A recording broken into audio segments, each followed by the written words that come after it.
Fala galerinha, beleza? Professor Salsicha, ó, mais uma vez para mais uma resolução e agora com a prova da Unirg de Paraíso, prova essa que foi aplicado ontem, galera. É isso aí. Vamos conferir o gabarito provisório e verificar o nível das questões, assim como a resolução de cada uma delas. Beleza?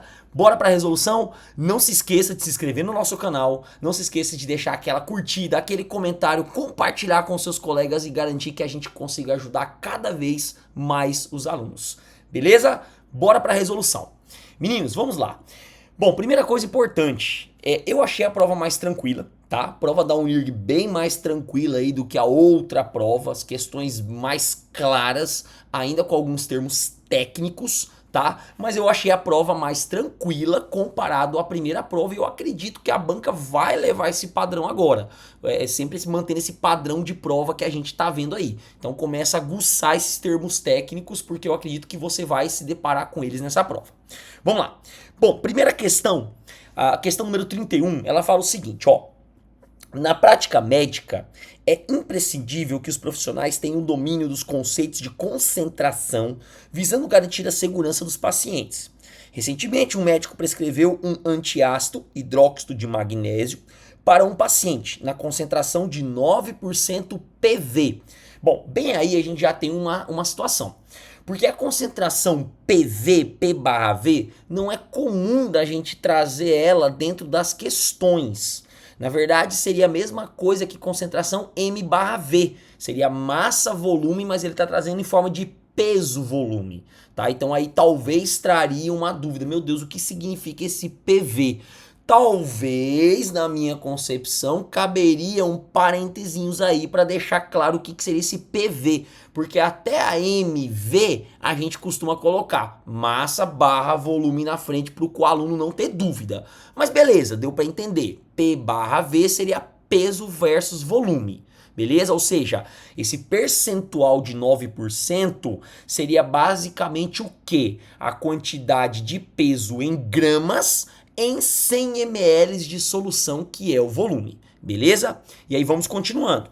E requisitou que o mesmo fosse manipulado em uma farmácia de sua confiança.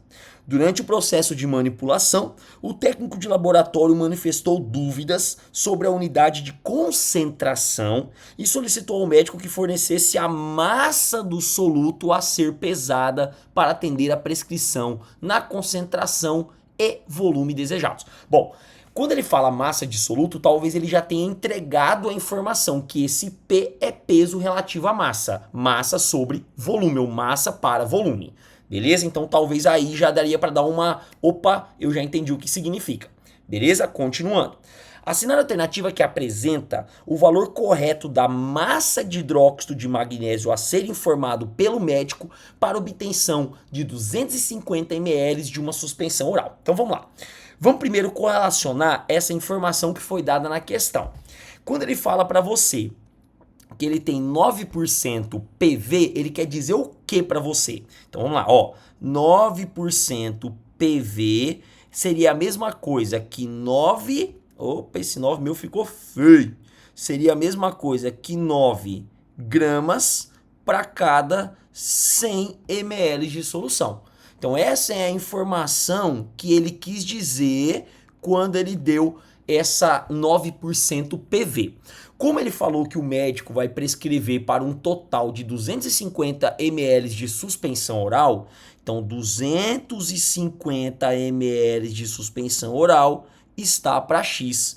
Esse X vai ser nada mais, nada menos do que a massa do meu soluto, tá? Então, se eu fizer a regra de 3, então vai ficar assim, ó. 250 vezes 9 dividido por 100. A gente pode simplificar aqui, galera, para facilitar, ó. 250 sobre 100 seria a mesma coisa de 2,5. E aí eu ficaria com 9 vezes 2,5.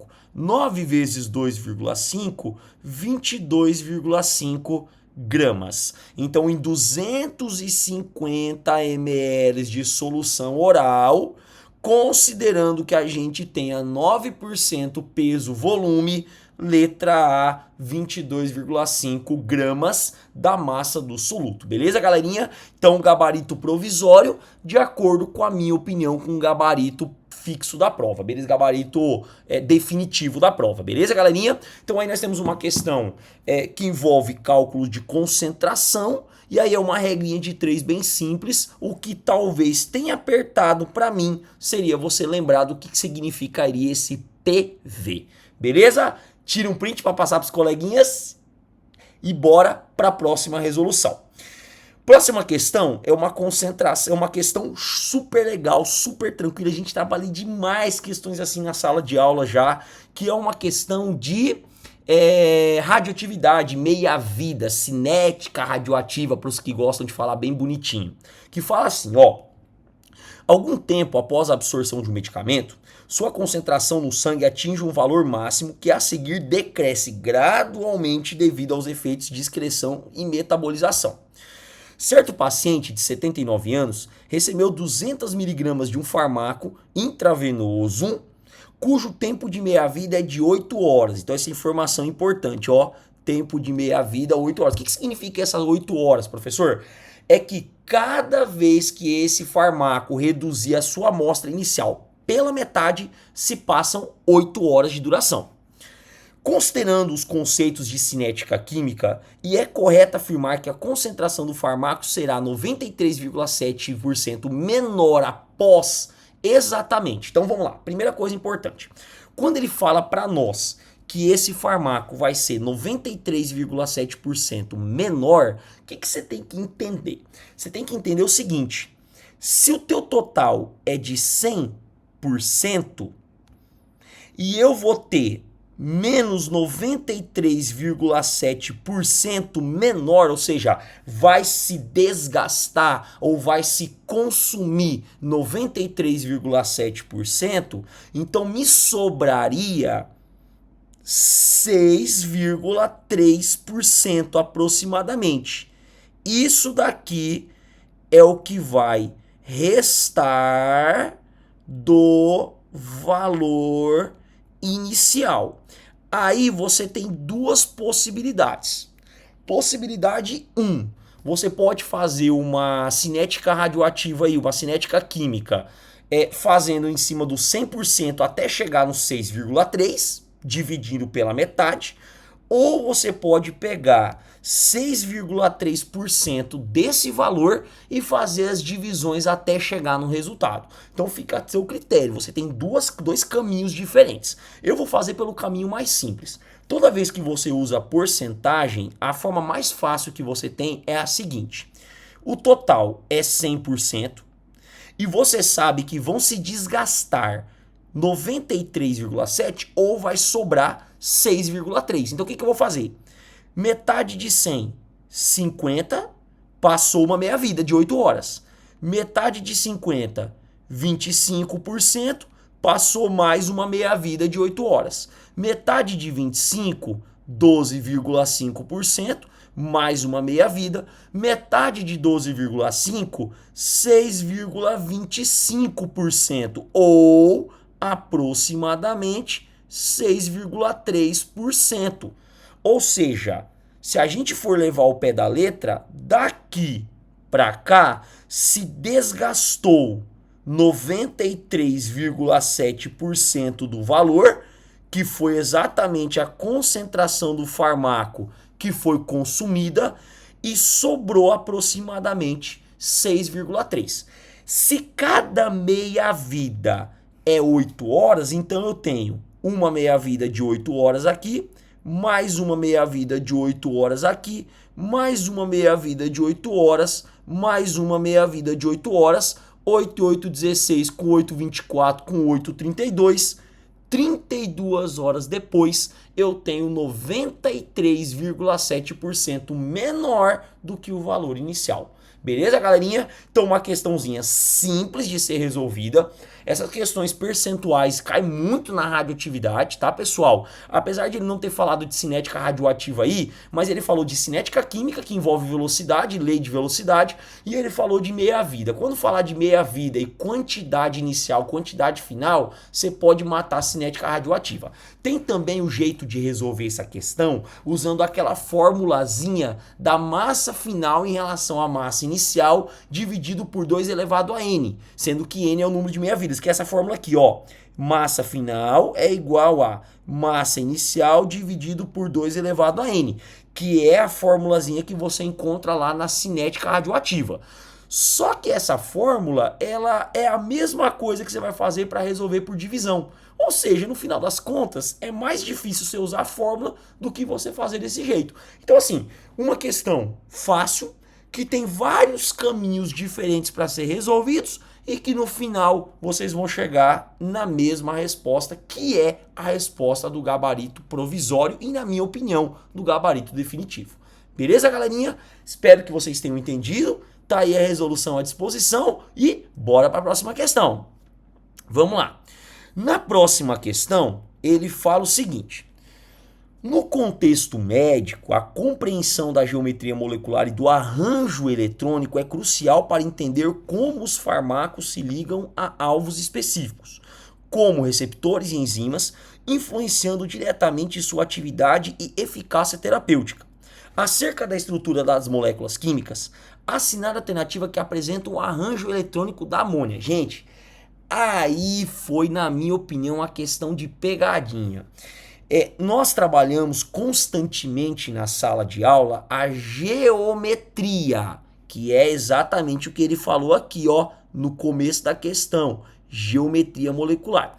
A geometria molecular não é a mesma coisa que arranjo eletrônico.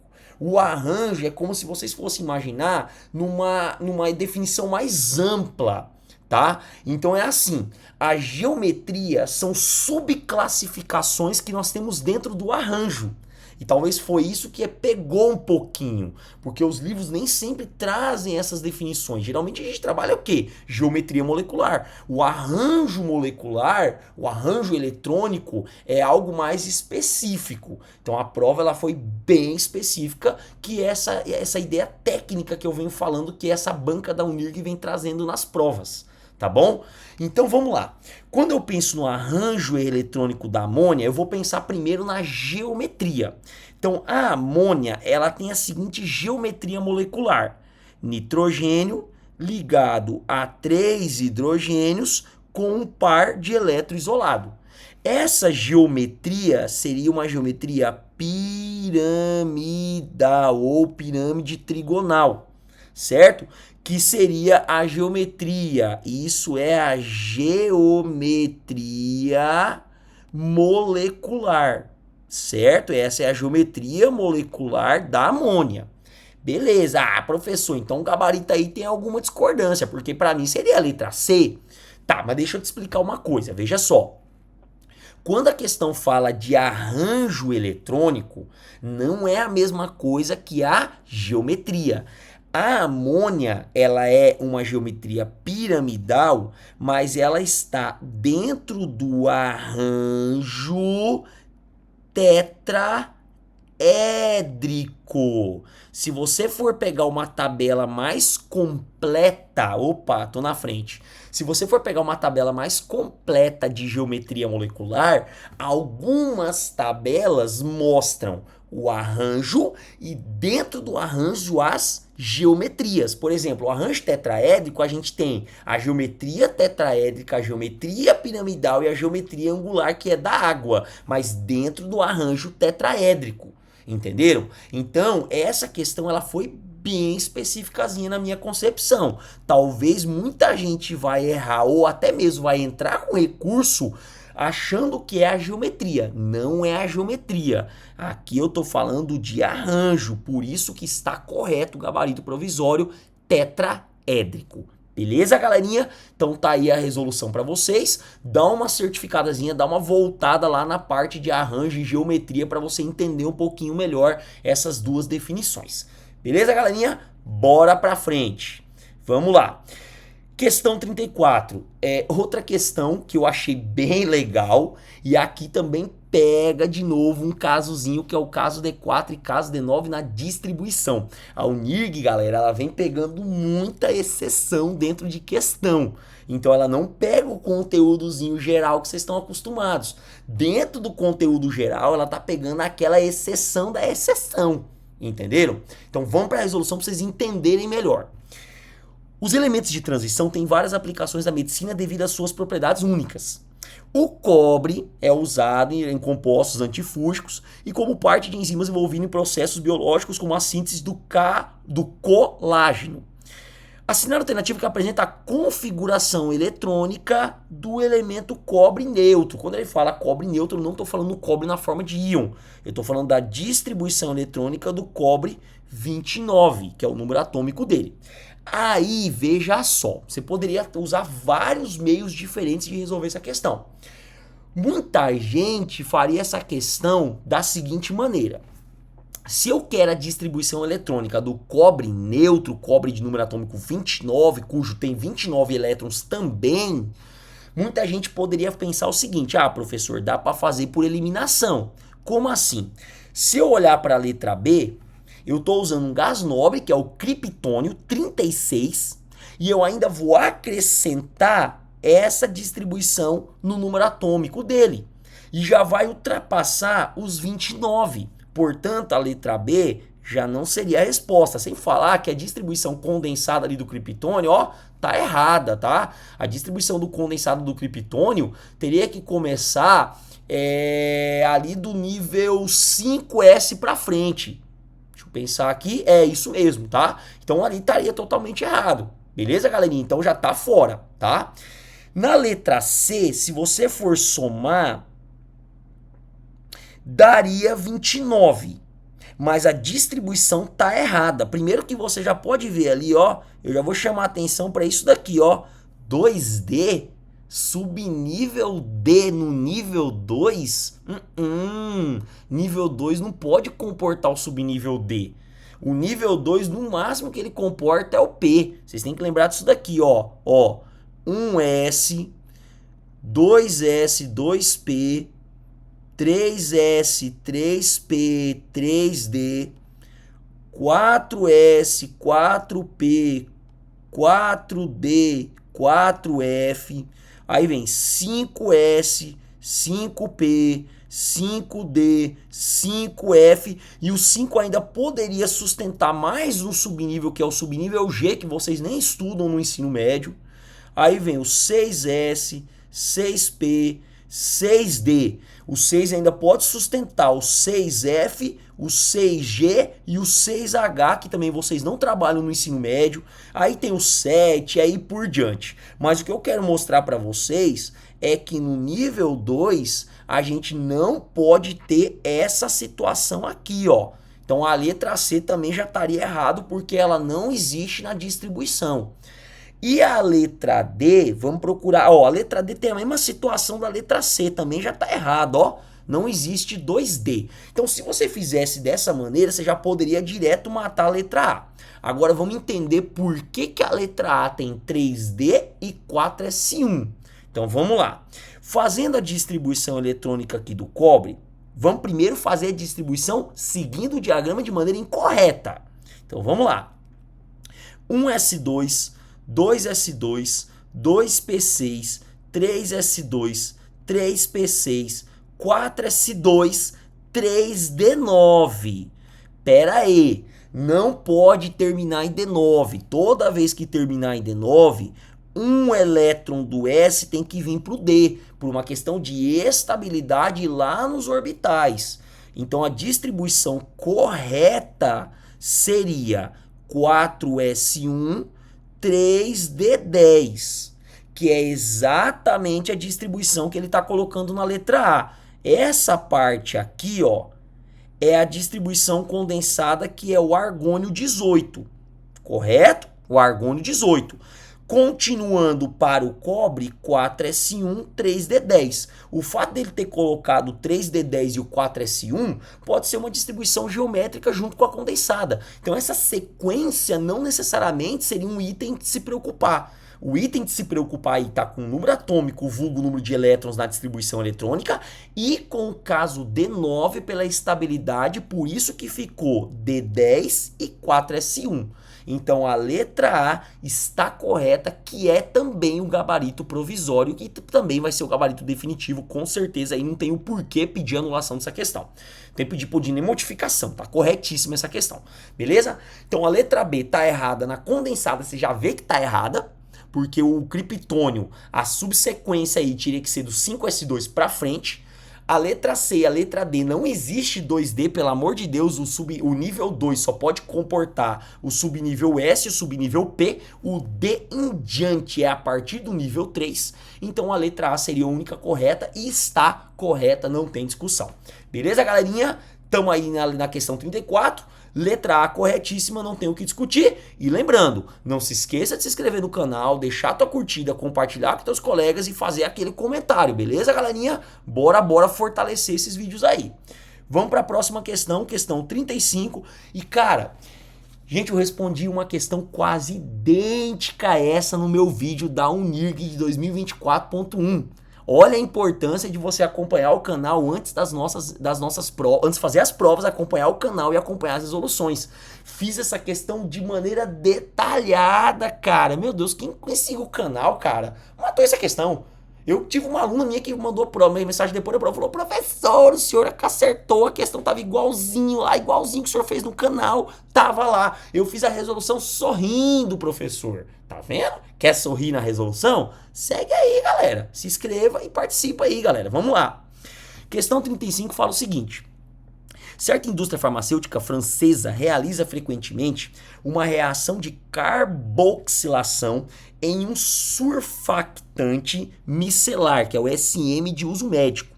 A intenção da empresa é produzir micelas vetorizadas que sejam capazes de interagir seletivamente com células tumorais. A modificação química envolve a reação do surfactante com ácido acrílico, gerando SM carboxilado, que posteriormente é submetido a uma etapa de vetorização com a incorporação de aditivos químicos como o ácido fólico. Aí ele deu uma reação, ó, o SM mais o ácido acrílico formando surfactante carboxilado. O comportamento cinético da reação de carboxilação é conhecido e encontrado na apresentado a seguir. Aí ele deu, olha que interessante, ele deu uma tabela para nós de concentração versus velocidade. A gente está falando de novo da lei da velocidade ou lei da cinética. Aí ele fala assim, ó: considerando os dados apresentados, ao utilizar um surfactante de 0,4 mol por litro e ácido acrílico de 0,2 mol por litro, a velocidade da reação será D. Então, a primeira coisa que eu tenho que fazer, determinar a velocidade da reação. Essa questão eu vou fazer de duas maneiras. Eu vou fazer primeiro do jeito que eu já havia feito numa outra resolução da UNIRG e vou fazer de um outro jeito, que é um jeito mais simples, sem precisar descobrir a constante K. Beleza? Eu tenho um jeitinho sem descobrir a constante K que eu vou ensinar para vocês. Então vamos lá. Primeira coisa, vamos falar da lei da velocidade. Então vamos lá. Velocidade é igual a K, concentração do primeiro, que é o SM, que é o primeiro reagente, tá, pessoal? Ó, esse é o SM que ele falou no texto, certo? Multiplicado pelo ácido, que eu vou chamar só de ácido, galera, para ganhar tempo, tá? Aqui tá o ácido. Beleza? Bom, vamos lá. O que a gente tem que fazer? Verificar qual é a alteração na concentração versus velocidade de maneira individual. Então, primeiro caso. No primeiro caso, a gente consegue observar que o SM está constante e o ácido está dobrando. Porém, a velocidade se manteve constante. Olha que interessante. Mais uma vez, mais uma resolução, mesmo sistema de ordem zero. Então, a gente observa que o surfactante está constante, ou seja, ele não altera a velocidade, enquanto o ácido está dobrando. Quando o ácido dobra, a velocidade multiplica por 1 ou se mantém constante. Portanto, o ácido é elevado a zero. Eu já venho batendo muito nas minhas resoluções exatamente isso. Quando uma substância muda e não altera a velocidade, essa substância tem que ser elevado a zero. Portanto, ela não altera a velocidade. Ou seja, em outras palavras, ó, a gente já pode cortar ela, já vai embora, porque ela não altera em nada. Agora vamos analisar o SM. Observem que o SM, do primeiro para o terceiro experimento, ele está dobrando. E o ácido, ele está constante. Apesar que o ácido aí não faria diferença nenhuma, mas a gente vai manter o padrão. E quando o SM dobra, a velocidade ela quadruplica. Então, se uma substância dobrou e a velocidade quadruplicou, quer dizer que essa substância é elevado ao quadrado, beleza, galerinha? Elevado ao quadrado, beleza? Então, o que acontece? Veja só, a gente descobriu a lei da cinética. Agora, para mim conseguir substituir novos dados, eu preciso descobrir a constante. Porque descobrindo a constante, eu jogo lá e descubro a velocidade. Então eu vou fazer assim, ó. Primeiro, resolução 1. Eu falei que eu ia fazer dois jeitos diferentes. Primeira resolução 1. O que eu vou fazer? Eu vou escolher um desses valores, eu vou escolher, geralmente eu escolho sempre o primeiro, tá, pessoal? Que é geralmente onde tem os menores valores, e vou descobrir o valor de K. Então vamos fazer o seguinte, vamos lá.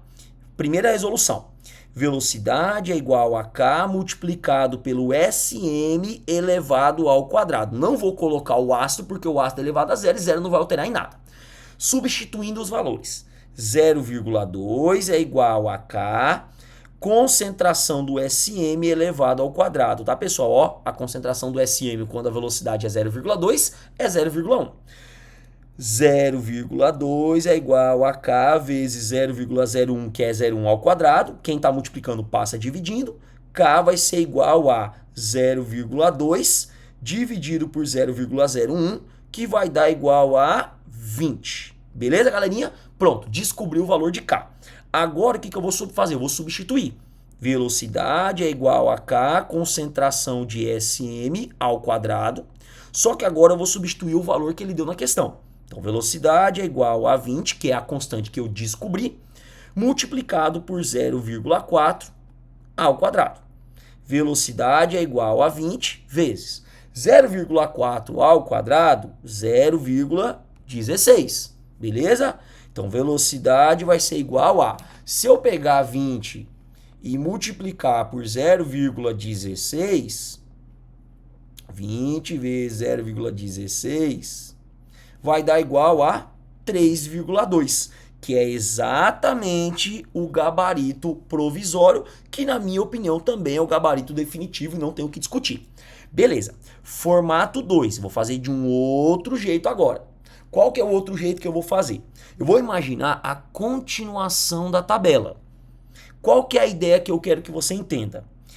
Se aqui é 0,4... então, esse daqui não altera em absolutamente nada. Então, daqui para cá, dobrou.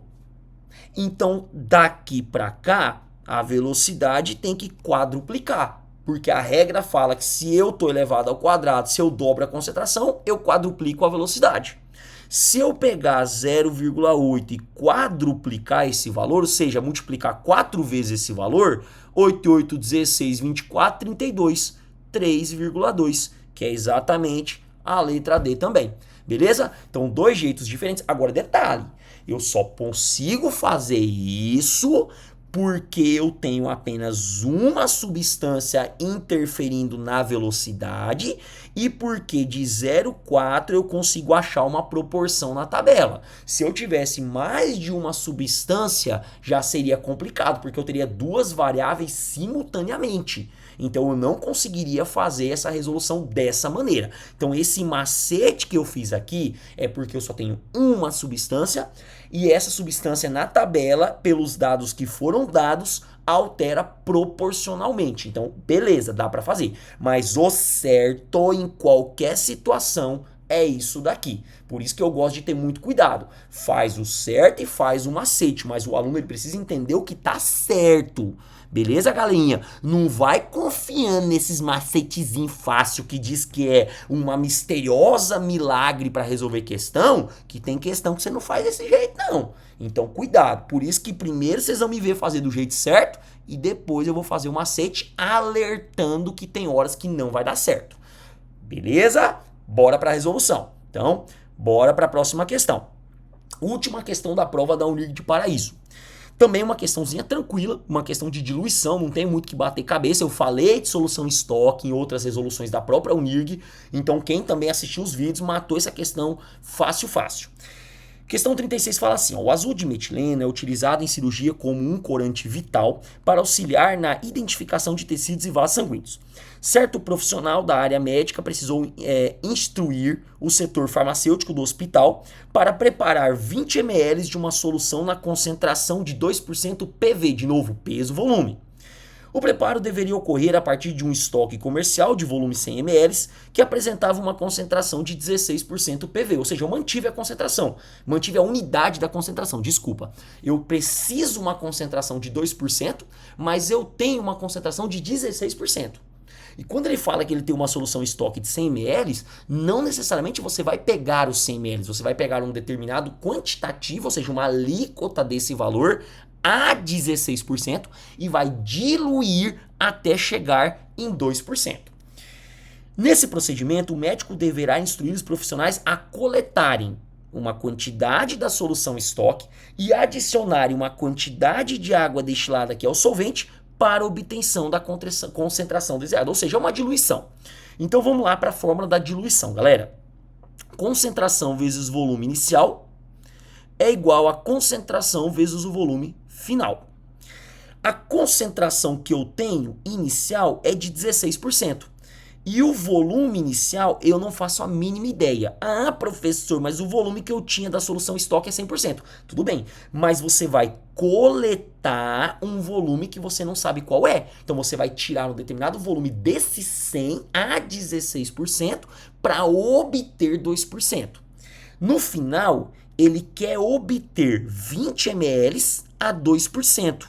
Então, a concentração final é 2%. E o volume final é de 20 ml, beleza? Aí é uma questãozinha básica. Vai ficar 2 vezes 20 dividido por 16. Vai dar 40 dividido por 16. Volume inicial 2,5 ml. Ou seja, eu vou pegar 2,5 dessa solução inicial para obter essa solução final. Beleza? Então eu vou pegar 2,5 aqui, ml, vou misturar a 17,5 ml de água destilada para obter 20 ml. Senhor, como é que o senhor sabe que eu vou misturar com 17,5? Galera, se no final eu quero 20 ml e desses 20 ml, 2,5 ml vem da solução inicial, portanto, 17,5, que é a diferença, é de água destilada. Portanto, eu vou pegar 2,5, jogar 17,5 para obter 20 ml na solução de 2% peso-volume. Então, resposta letra C, não tem o que discutir, também uma questão super de boa, diluiçãozinha aí, ó, tranquilaço, gabarito provisório, gabarito definitivo também vai bater na mesma pegada. Beleza, galerinha? Bom, terminamos a resolução da UNIRG, tá? De Paraíso, uma prova super de boa, não achei uma prova complicada comparado à prova anterior, achei que o nível deu uma caída, não é nenhum nível, achei que as questões elas se tornaram mais reais para ensino médio, diminuiu um pouco o nível técnico, até da própria interpretação, teve uma ou outra questão aí, talvez essa questão aqui que eu achei que foi a mais difícil pelo fato de falar o arranjo, que não é algo muito comum de se trabalhar nos livros no ensino médio. Essa questão pegou uma exceçãozinha do CAS D4, CAS D9 da distribuição eletrônica do subnível D, mas também não foi bicho de 7 cabeças, dava para fazer também usando aí as eliminações do número atômico, o número de elétrons, tá? Então também não era bicho de 7 cabeças, dava para fazer também a questão. Então assim, uma prova tranquila, não vi prova difícil, não vi resolução difícil nessa prova de Paraíso e a gente vai aguardar agora para ver a de Gurupi. Beleza, galerinha? Espero que vocês tenham entendido. Qualquer dúvida, deixe seu comentário. Eu estou à disposição para sanar todas as dúvidas necessárias, beleza? Espero que eu tenha contribuído para o seu conhecimento. E não se esqueça, a sua aprovação é minha próxima conquista. Meu mérito aqui dentro é fazer com qualidade e garantir que você consiga absorver e ganhar conhecimento de verdade, sem ficar dando só caminhos fáceis, porque nem sempre o caminho fácil te leva ao resultado da glória. Beleza, galerinha? Um beijão pra vocês e até mais, até a próxima resolução. Valeu, galera!